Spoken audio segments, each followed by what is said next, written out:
we'd like to have our next speaker, who is Sue Shaw.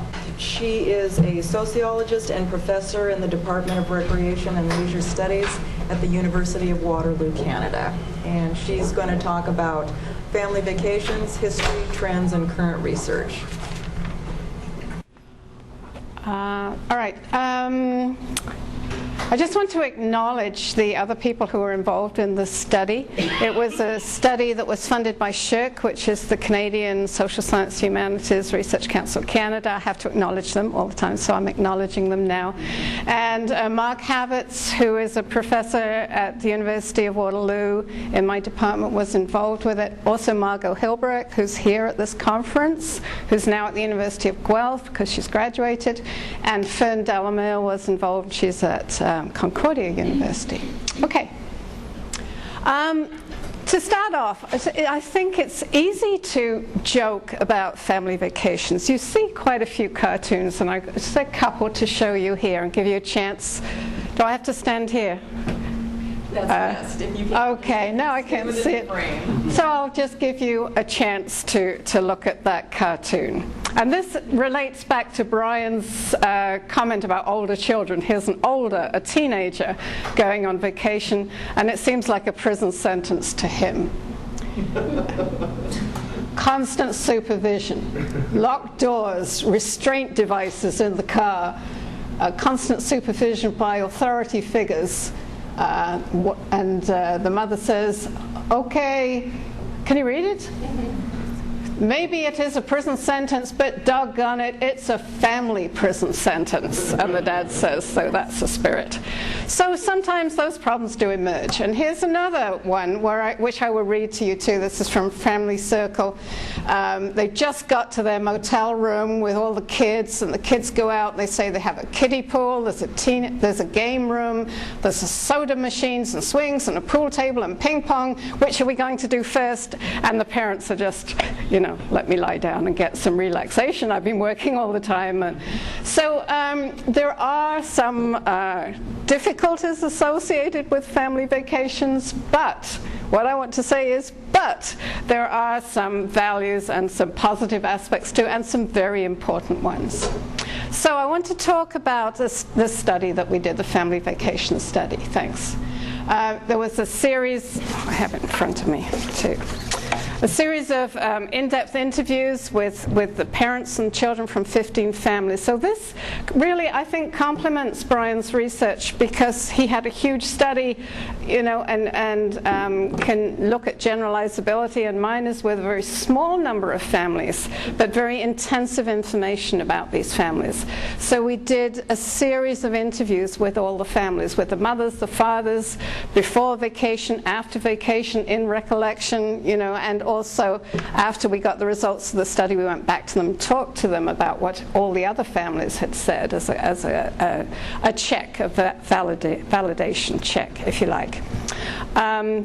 There were 2-parent families and 1-parent families. 12 were 2-parent and 3 were 1-parent. They were from a range of different social classes.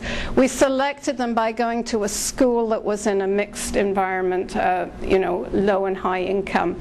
And so we were lucky enough to get a range of different families and different types of vacations because of different income levels. So it ranged from camping, low-income camping, through to cottages, through to actually visiting. One was visiting family. And then on the high end, there was a big trip to England and high and expensive hotels and trips there. So there was a range of these vacations. And this series of interviews included initially, what are your plans, the whole planning. Somebody talked about that this morning. A lot of work goes into planning vacations. And then what were your expectations and hopes? This was to the parents. And then the activities and experiences, we talked to the parents and the children. As many children as we could get. And so we ended up actually with 89 interviews in total, so we had a lot of data. We selected these families all for the age range. Part of the problem that Brian was talking about, knowing that age would have an effect, all of these families had a child in the age range 10 to 12. But then, of course, some of the families had younger children and some had older children as well. And the actual age range of the children that we interviewed from the families was 4 to 16. But they all had someone in this 10 to 12 that we thought was kind of peak time for positive family vacations. And what we found was family vacations were highly, highly valued, especially by the parents, but also by the children. And that's what I'm going to talk about.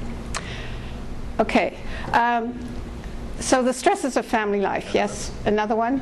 One more? Okay. Some of these stresses we've heard about already this morning. It seems to me from much of the data, from much of the research, that families are under considerable more stress than they have been in previous generations. It's partly the two-job situation, of course, and the expanding work demands, longer and longer work hours here in the US, but also in Canada, informal work, extra hours, people taking work home, so the spillover of work into family, work into non-work, the electronic leash, you know, the expectation that you're always available by phone or by email. And non-standard work hours has made it a challenge for families too. People are working different schedules, which is part of the difficulty of having whole family together. The double shift, both for fathers and for mothers. Increasingly, fathers are doing more care of the children. And another thing Brian mentioned, the scheduling of family life, the facilitation of activities. We see very high enrollment in all sorts of out-of-school activities. And so you have families driving kids here and there. And we've talked to families who might have 3 sons and they're all playing hockey. And one has a schedule on this side of town and at 6 o'clock and someone else has to be at 7 o'clock somewhere else and drive. So very highly scheduled lives. So the highly scheduled lives is a problem, and the lack of family time and family leisure. And so all of that makes family vacations all the more important. And I just got a cartoon to show you there, because sometimes cartoonists get this before researchers get it. All the things these parents have to do, picking up the kids, perhaps we could have lunch, don't forget soccer practice, got to catch a bus, I'm late for a meeting, etc. So I think that kind of captures this highly scheduled, often highly stressed family. Okay. So because of that, I'm really going to talk about 2 aspects of, three benefits, 3 aspects of family vacations that are highly, highly valued. One is escaping the pressures of these daily demands, escaping work commitments that we've talked about, household demands on top of those work commitments, and family schedules on top of that. Okay.